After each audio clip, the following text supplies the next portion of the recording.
Welcome to Dead Giveaway, the podcast where we dive deep into the world of plan giving. I'm your host, Matt Treadwell. Join me as I sit down with inspiring professionals who are shaping legacies and making a lasting impact, one gift at a time. Let's dig in. Hi, Matt. Paul Caspersen, and I represent Charitable Solutions and the American College of Financial Services, where I'm the program director for CAP, the Charter Advisor for Philanthropy. You did not start in philanthropy, right? So could you walk us through what you were doing before you got into fundraising? Absolutely. So I started my career out of undergrad in the mid to late 1990s, and I grew up in Iowa, graduated from the University of Northern Iowa, and I actually was a business communications major. And at that time, there was a particular employer, my first employer right out of college, called Oldie Discount Stockbrokers, OLDE Discount Stockbrokers. And they were looking for employees that had either a background in communications or psychology. And I found that very interesting because obviously it's a finance type of industry. But I later learned that, psychology, communications matter a lot in a lot of different fields. So I started out in financial services. I really loved it, but I could never really find my footing until I landed at TIAA CREF. This is probably about early 2000s. And that was a great opportunity for me, a big arc in my career for two reasons. One is that I went back and sat for my CFP and got a master's in finance and taxation. And TIAA CREF kind of had a standard that they expected you to have if you were going to be a wealth management advisor in terms of education. But I also got exposed to the nonprofit world because most of TIAA CREF's clients are nonprofits. So I started learning a little bit about plan giving. TIAA CREF at that time in 2006, when I was there, they also acquired Caspic. And so I got to know some of the folks at Caspic very early on. And so one of my clients asked me if I would consider working for them as a plan giving officer. And it was a big decision at the time, but my gut told me to do it. This is probably about 2007. And I accepted the position at Iowa State and never looked back. And I've been in plan giving ever since then. Can you talk about that transition from financial services to plan giving? Like, what were some of the challenges you felt or experienced? Well, I think it is probably any challenge that you would have if you worked in the for-profit world and then went to nonprofit, but particularly I think that the transitions for me at the beginning that were most difficult was just trying to understand the bureaucracy of a institution like a major public university. I didn't see that when I supported them from a financial planner standpoint. So you had to learn to kind of navigate that type of bureaucracy and be able to perform. But I also had this kind of appetite for business development and sales. Like I literally knocked on doors in my career before that. So for me, picking up the phone and developing relationships came natural. Like that part of it wasn't that difficult for me. And so that was kind of the noticeable transitions that I remember, like the ones that were beneficial and the ones that were a little bit of a challenge. How did you learn more about plan giving once you got in and started working in it? Was it a lot of work within Iowa State? Yeah, I had a lot of great mentors along the way. And for me, you learn how to work within an organization by working with your colleagues, like in my case at Iowa State. But you learn to build a plan giving program by observing how others are doing it at maybe peer institutions. So for me, I became friends early on with many program leaders. John Woods, who was at University of Arizona at the time, now he's the lead at Ohio State. Many people like that I learned from and learned kind of all the aspects. If you're going to lead a plan giving program, it's not enough just to know one area, but to be certainly multidimensional. When you went to Iowa State, were you going in to lead the program right away, or did you start off as a plan giving officer? I started out as plan giving officer, which really was the number two. It was a pretty small and scrappy team at the time. We had just finished like an $800 million campaign. And so I don't know, there was probably maybe 40 major gift officers. So we didn't have a big plan giving team.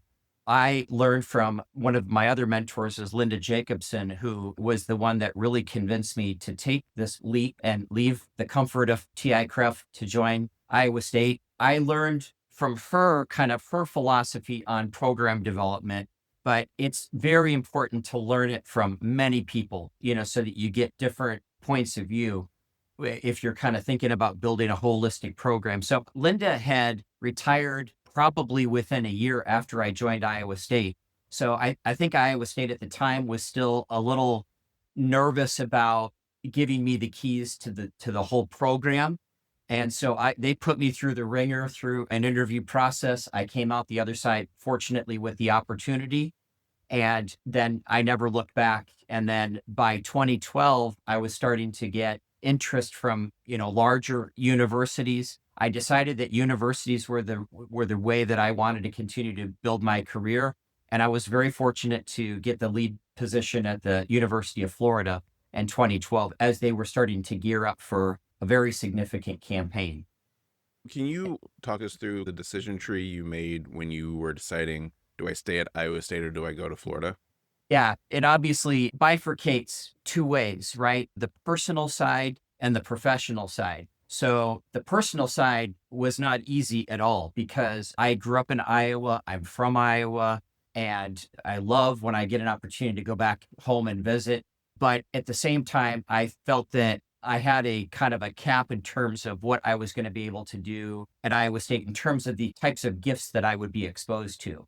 So just to give you an idea, the University of Florida, this is 2012, was gearing up for a $3 billion campaign. And so I knew that if I really wanted to get exposure to running a robust team, which we ended up being a team of about the size of 13, I think it was when I left, and also work on very interesting gifts, CLATs and CRTs and all of those types of things, this would be the way that I would have to go. And so that was a big part of that decision tree. And so that part won the argument in my head because I had a very supportive wife at the time who also was ready for a change and to embrace, a new community. We had young kids and it just kind of aligned for us to take that leap. Especially when you're leaving where you've been, that has to be a really hard jump. It is. It was. And also, one of the things that was different in 2012 was that I don't know that the term like virtual work existed or hybrid or, all these terms that we're used to now. And so there could have been this kind of more flexibility to work remote. But when you're going to take the leadership over a program, particularly at a university, it's really non-negotiable. You have to live in that community and live and breathe it and become a part of it. So it really is a decision that requires probably a move. And so it sounded like both at Iowa State and at Florida, you built up teams. Can you talk about how the process you go through as you're deciding we need to add on more people? Some of it's just like capacity, but the way you work that through and then how to find the right people? Yes. What's interesting about working for a major public university, and I think you have some similarities, no matter where you go, is that the leadership only has a certain amount of assets to allocate. And it's like a game board, like they're kind of placing their bets on the things that are going to pay off for them. So when you're new to an organization, like I was at Iowa State and the University of Florida, the leadership just doesn't roll out the carpet and say, how much money do you need? It's kind of these little victories that you get along the way. So for instance, metrics matter. So if they start to see that you're really moving the needle from the metric standpoint, and that usually takes anywhere from 2 to 3 years, then they start to ask you, okay, what more do you need? It's a combination of them recognizing the value and then me making a case for these positions. So making a case for a new plan giving position was usually a pretty easy one. The positions that I'm most proud of at the University of Florida is the fact that we've got, I think, 4 or 5 now positions that are not frontline facing plan giving specialists. These are coordinators, that run the program. So the plan giving specialist can just focus on what they're good at, we have a full-time marketing and communications person who was a graphic designer by background. I mean, that type of value has been huge. So our marketing and communications program grew exponentially by having somebody like that. Those are the hard ones to really make a case for when you're building a plan giving team, but it's very rewarding. And one of the things that I learned early on at the University of Florida was, and I didn't know this until you got to a team of about the size of five or six, is that the whole is greater than the sum of its parts.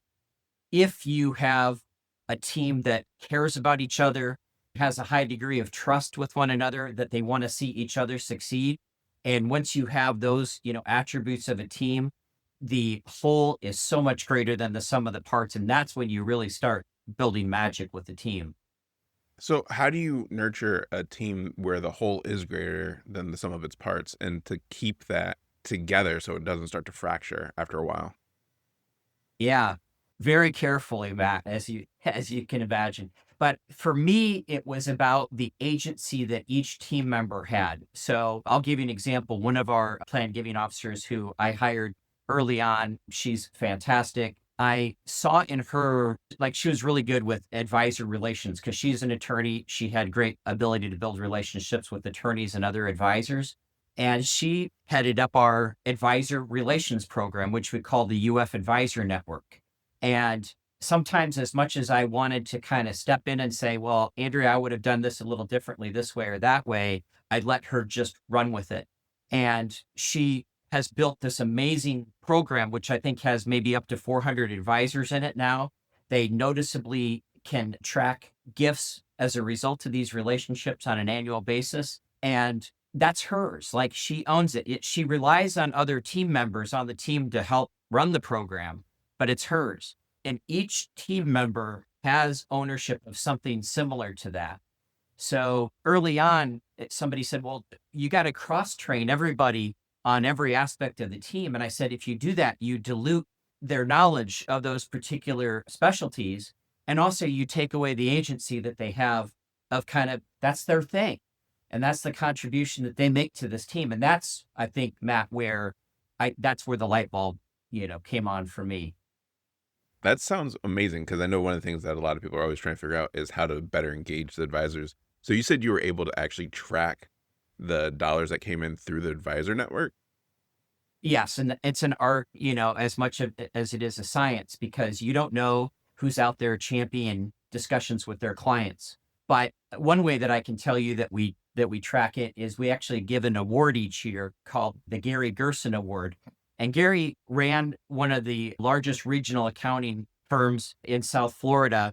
He was an alum of the University of Florida. He made serious gifts over his lifetime himself personally, but he also had a lot of his high net worth clients making gifts to the university. We give away about 3 or 4 Gerson Awards each year. And these are advisors that are noticeably bringing donors to us. Sometimes these donors aren't even alums. They just have a connection in. Maybe they care about something at UF Health, or they love our vet school and love animals. And if I keep saying we, it's because I still live here in Gainesville, and it's very much still a part of me and who I am. And I still, on occasion, do consult with the University of Florida, and the person who took over for me is incredible. And he and I have a great relationship, and he still values my opinion from time to time. So it's still a we. I think as long as you left on good terms, it's always a we, even if it's been decades, right? I still think of some of my first positions like, oh yeah, we did this, we did that. It's been forever, Matt. You haven't been there. No one there probably even knows who you are anymore, but it's still a we. You want to see them successful, right? Right, right. And I think that's the beautiful thing about philanthropy. You always want to see everyone succeed. What made you decide to leave Florida then? I had always had this entrepreneurial itch, and I just couldn't scratch it when I was, younger, right out of college. And then especially when I found out I was going to be a dad, I was like, oh God, I need to just focus on a stable job. That's really when TACREF, that opportunity lined up for me. So I had been at the university for a solid 10 years. I was coming up on my 10 years. It was that full campaign cycle. So in 2012, we started the silent phase of this $3 billion campaign. And then by the end of 22, we had finished and wrapped it up with a 4.25 billion, is where we ended up. And I felt like, okay, I committed myself to a decade at one place. I learned a lot, and I wanted to be able to help other organizations have the same success. And I wasn't sure exactly how I was going to do that yet from an entrepreneurial standpoint. I had started to develop a product called the Gift Planners Workstation, which is a software application. And then I had a number of organizations that said, if you do this, we would love for you to come on retainer, maybe just to help out our plan giving team. Or I had a couple of requests early on from major universities to actually do a full-on audit assessment of their program. So that's kind of how I got started. And then I'd known Brian Klontz for a very long time. Brian's in Jacksonville, which is about an hour away from Gainesville. So we got to know each other over the years. And I approached Brian about joining his firm. And that's kind of how everything came together. So it wasn't just one thing, it was a collection of things that I was trying to test out to find out what would work and what wouldn't work.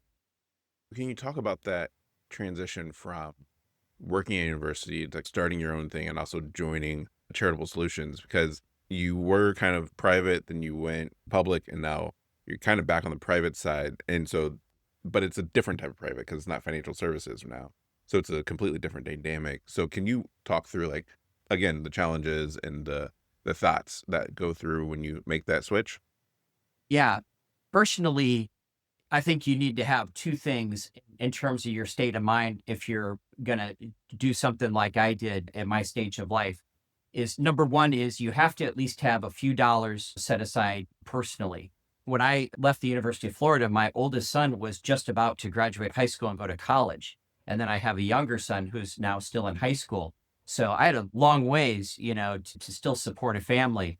So you need to have a few dollars set aside, and you need to also have this mindset to know that if this doesn't work out, you're going to give it everything you can. But if it doesn't work out, you've done enough in your career that you could go back and you could get a entry-level plan giving job somewhere. Somebody would take me back. And I had that mindset. And some people say that second half of the mindset actually isn't healthy because you have to have such a strong conviction that you have to believe that there's nothing to fall back on. For me, that doesn't work. Like, I needed to believe that I did have a fallback plan.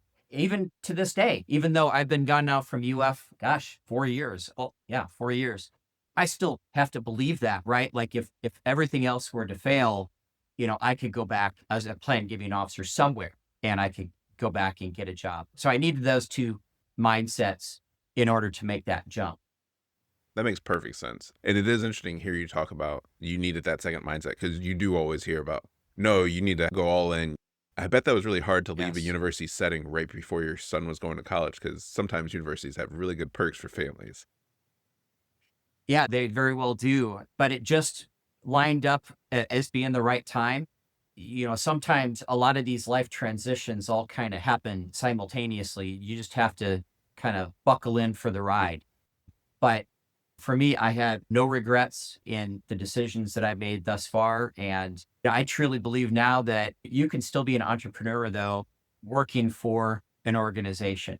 And that's kind of what I did early on at the University of Florida, is that I took an entrepreneurial spirit to that job. Nobody has to leave their job if they don't want to. Like, you can still get a lot of that satisfaction by doing it with your employer. So you said you weren't sure how the workstation was going to go. It seems like it's taking off. So can you tell us about that and how you developed that and what drove you to make the workstation? Sure. What drove me to start building the workstation comes from a very interesting place. When I first got into plan giving, we had a tax attorney that was outside counsel. He was a good guy, but he often was not very approachable when it came to creative ideas that I had with particular donor strategies. And sometimes I would even have the feeling like I was kind of lesser than. So I said to myself, I really want to start empowering myself. And so as I would learn something whether it was from the Plan Giving Design Center at the time or from this outside legal counsel or another tax attorney that I respected, I started to actually write myself about whatever it was. And it was kind of the Richard Feynman approach to teaching, that you become a student yourself first in something, and that's how you kind of learn the subject matter. So I just started writing, and it was just like Word document, I think, back then. And eventually these things started coming along where you could start saving all your materials like Evernote and OneNote and all these things. And eventually I said to myself, I can actually categorize all of these things and catalog them in a way that's almost like a digital book. And there were similar things at the time, like Crescendo started with gift law back in the late 90s even. And I said, I can make it even more advanced than that and easier to navigate because there's newer technology that I could take advantage of. And then probably about 2021, I offered it to the public as like a subscription-based program. And obviously my friends, and there were a few advisors that were kind of the first early adopters of it. And it was a good tool, especially for those who are really interested in the technical research aspects of plan giving. And then by the end of 2022, generative AI happened. We all had our ChatGPT-3 moment. And I said to myself, wow, we could do really incredible things with the workstation if we started incorporating generative AI and eventually agentic AI into the workstation. And so that's when the membership started to really grow. And even in 2024, people were still intrigued about AI, but they weren't 100% bought in yet that how do I use it in my work? And then by 2025, the adoption really took off. And then when we had our booth and demos at CGP in Indy, I was blown away. Even Brian Claus, who's my 50/50 partner in the workstation, and Pete Plan Giving Interactive, the company, which is an affiliate company to Charitable Solutions, Brian was even blown away at just the traffic that was coming by our booth and wanting demos, or they wanted demos later. It's been an interesting journey because you're like, nobody's interested, nobody's interested, nobody's interested. And then boom, it starts to take off. But, I guess that's the life of anybody who's trying to bring something to the world that they love and they want to share with the world. Real quick before we go further, you said generative AI and then agentic AI. What is the difference between those? Because I'm not sure I'm familiar with that second term. So generative AI, obviously the first time that you started using ChatGPT and other, similar tools, the purpose of the tool is really just to literally generate text. So it's operating off of a large language model. And as you know, it's simply the best algorithms that have ever been created by mankind, the world's best word guessing machines. And so that in and of itself is incredible. But what agentic AI can do is actually complete tasks. So you can actually command it to do something. So a generative AI is simply the research tool. So I'm using Frank, who is our AI agent in the workstation. So generative AI is I'm asking Frank a question, and Frank is giving me what I hope to believe a very reliable guidance on whatever I'm researching. Agentic AI is like a calculator that you might use in the workstation. So it's completing a task for you. So if you're trying to create a virtual endowment, or if you're trying to demonstrate to a donor, what is the cost of this bequest in terms of what are the tax benefits of making this bequest? Those are an example of agentic AI. Okay, that makes sense. How did you get into the AI space? Was it just ChatGPT 3.0 came out, you're like, this is really cool? Or were you kind of already dabbling in the AI tech space before that? I had not been dabbling in the AI tech space before that. I had seen some of the generative AI tools out there that were operating using the API from OpenAI, and obviously our friend Shireen Koshi, that's kind of how he got started. But I had no idea how you could even do that. So for me, it was not until I saw with my own eyes the power of ChatGPT 3 that I really even started to go there. And I started just kind of reaching out to different people on LinkedIn that I knew were starting to work in this space.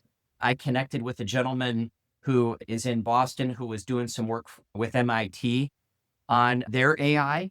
And he connected me then to further and further specialists or companies where we started building our tech stack that you find in the workstation today. And so then what led to the development of Frank and Max? Yeah. What I started to think about is that if we could have a generative AI tool in the workstation, that would be great for plan giving specialists, for advisors, for all the use cases. Some of them I've already described. But what about donor education and advisor research as resources that nonprofits can offer to their constituents? So Max is an AI agent that is trained to speak in plain English to donors. And she's designed to live on a plan giving website, or just it could be on the nonprofit's website. And so a donor can maybe go to a web page about charitable gift annuities and or CRTs. And the web page may go about as deep as here's the difference between a CRET and a CRET, right? But then the donor's like, well, I've got certain types of assets. Would those work for these types of giving vehicles? And the moment that she starts to think about this herself, the web page, it gets her to a certain place, but it doesn't get her all the way there to being informed. Now you say, well, that's my job. I'm the plan giving officer at University of Indiana. So she should, once she gets some basic information, then my hope is she reaches out to me.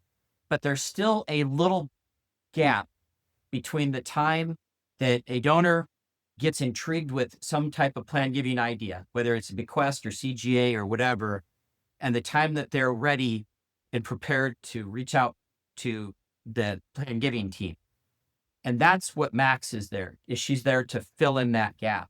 So some of the clients that we're working with now are, in fact, even this will be a big 26 project, I think, is they're interested in an enterprise version of Max. Max will be there to educate donors and live on the site, but it can be customized to that particular charity.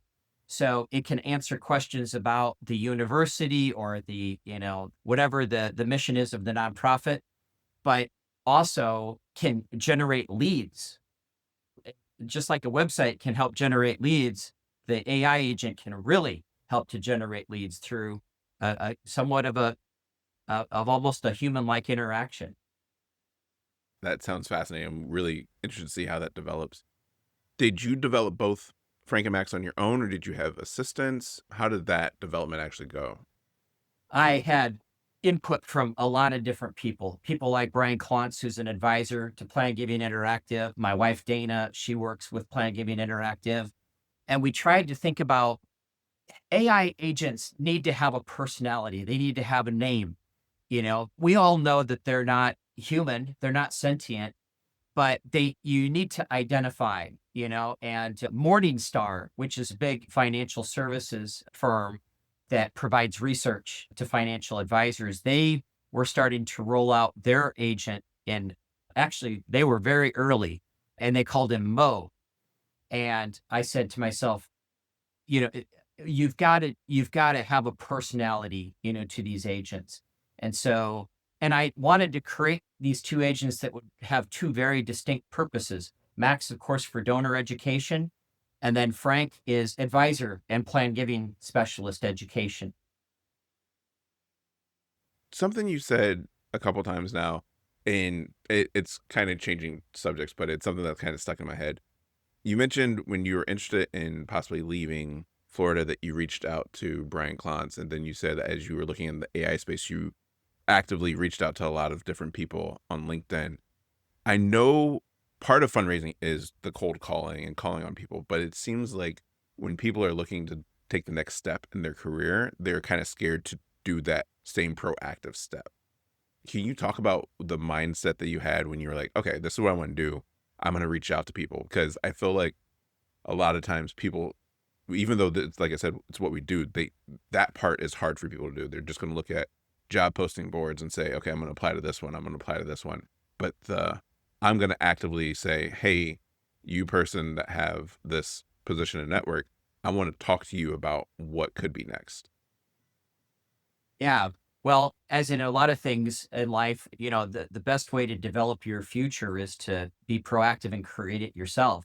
But it's not without a lot of obstacles along the way. I remember early on when I was trying to reach out to different, even IBM, I reached out to them about working with us to develop our AI systems and couldn't get calls returned. And so a lot of people would just give up, but it's one of those things where, for me, time blocking is a big thing with what I do every day. And I tried to kind of encourage my team at the University of Florida to time block every day, and that could allow you to be, 2 or 3 times more productive.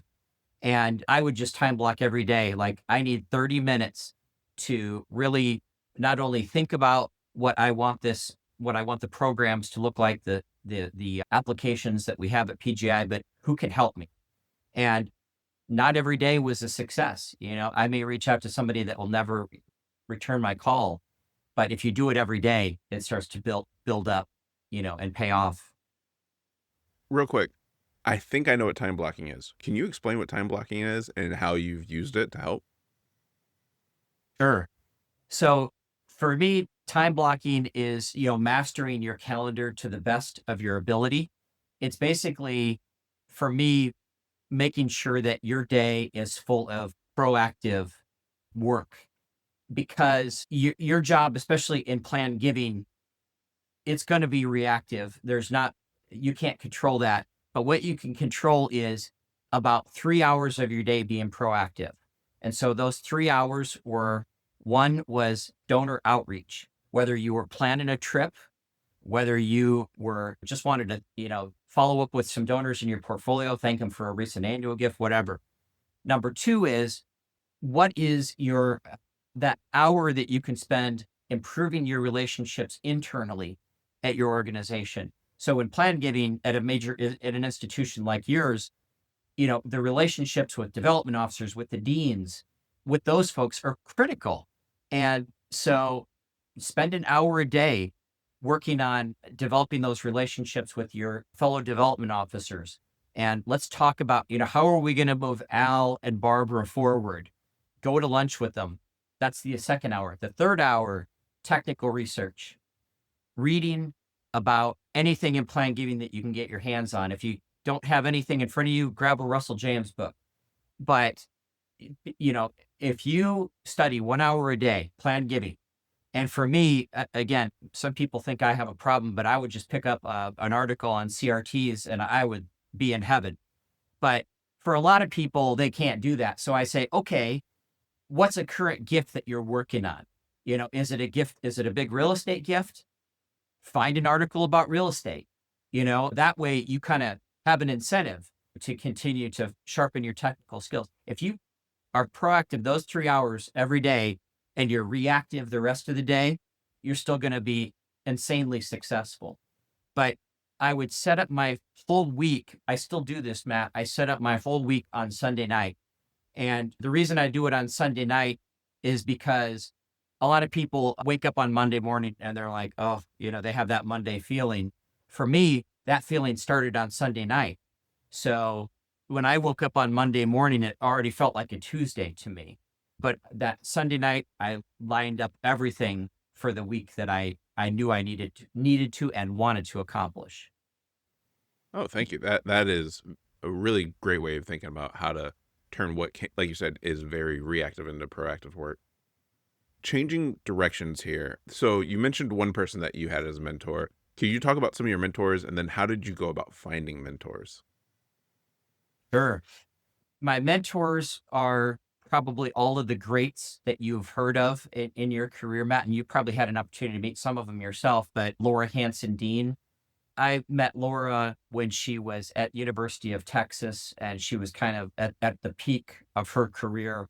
I learned a lot from her in terms of running a plan giving program. Bob Sharp Jr., I learned from him kind of the elements of consulting with an organization, and how do you bring value to a planned giving team? How do you bring new ideas, either that you've developed on your own or that you've learned elsewhere? And then, of course, ultimately, Brian Klontz has been a mentor in terms of not only the admiration that I have, the fact that he built charitable solutions at such a young age and had the same struggles that I had. Like, nobody believes in you at the beginning. And then they don't see all the blood, sweat, and tears, to build up to what you are 23 years later in Brian's case. But then also, Brian has his PhD in charitable gift annuity risk management. He's one of the top scholars in the field. And he is somebody, I don't know that he time blocks like I do, but I bet he does read at least an hour or two a day on the technical aspects of planned giving. There's always something new to learn. How did you connect with them initially? Conferences. Conferences were the key way to connect.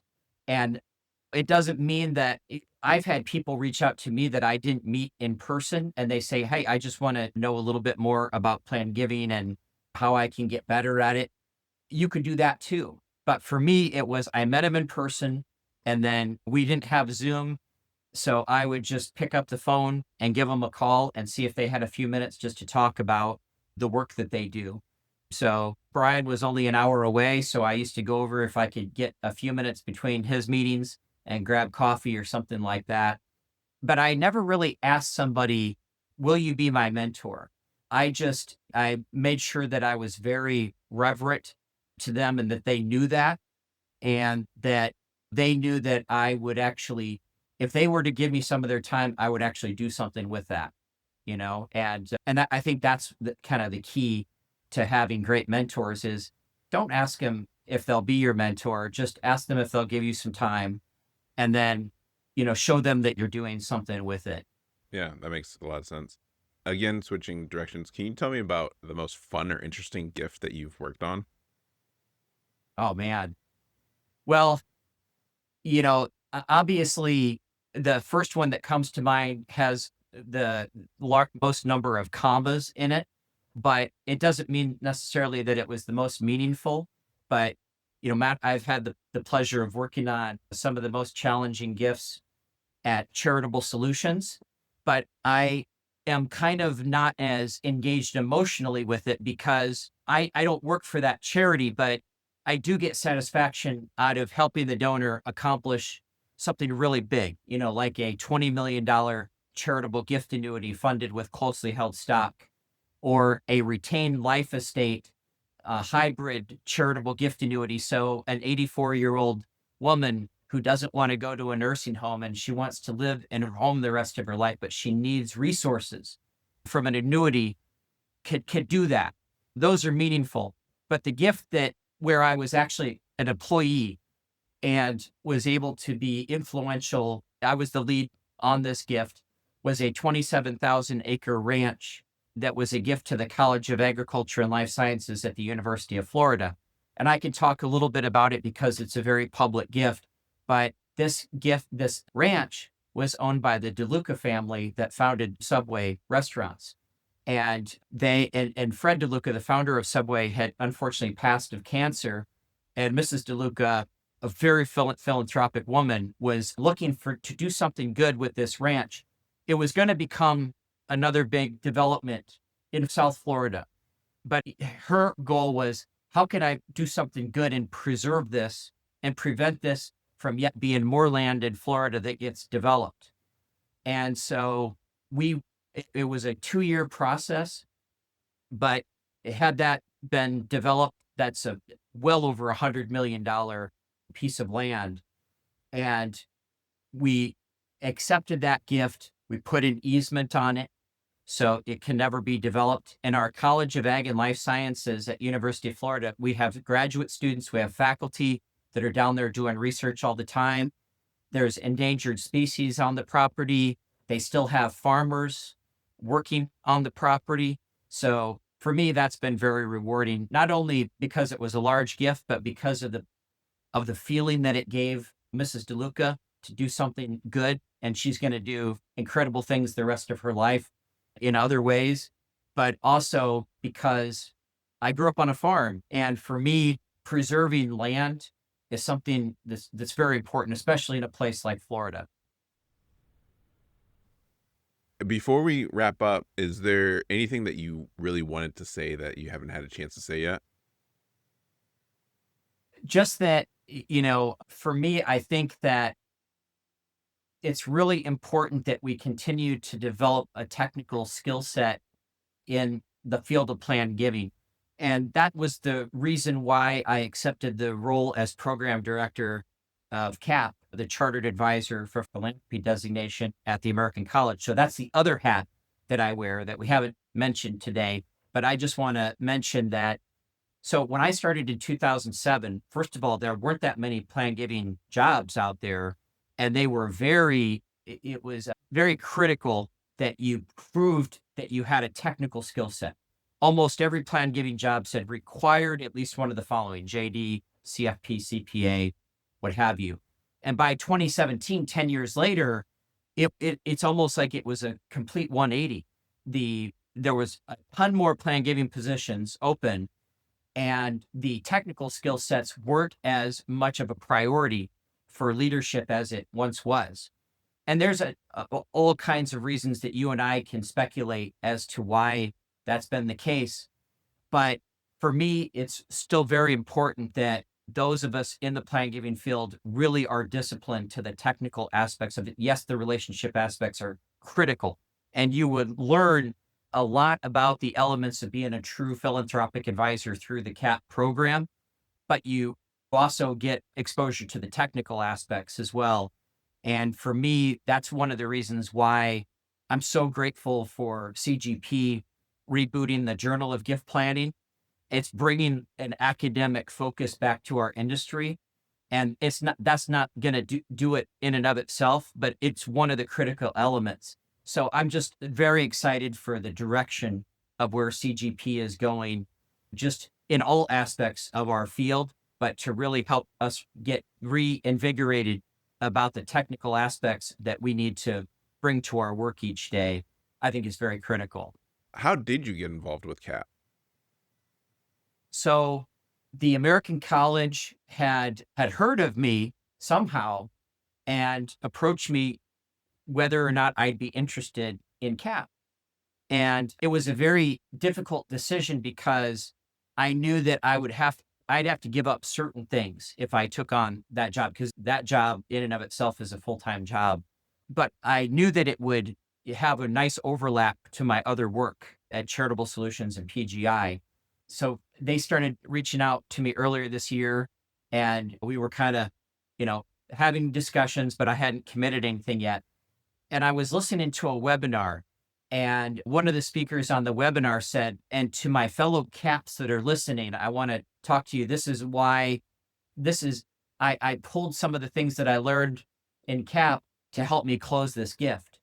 And I thought to myself, I have never heard anybody who's gotten one of those designations after their name, and there's 100 of them that you can get, that they've said with the affinity that this person described, CAP. And I kind of saw this on LinkedIn a little bit, that there is a CAP community and people have pride in having that designation.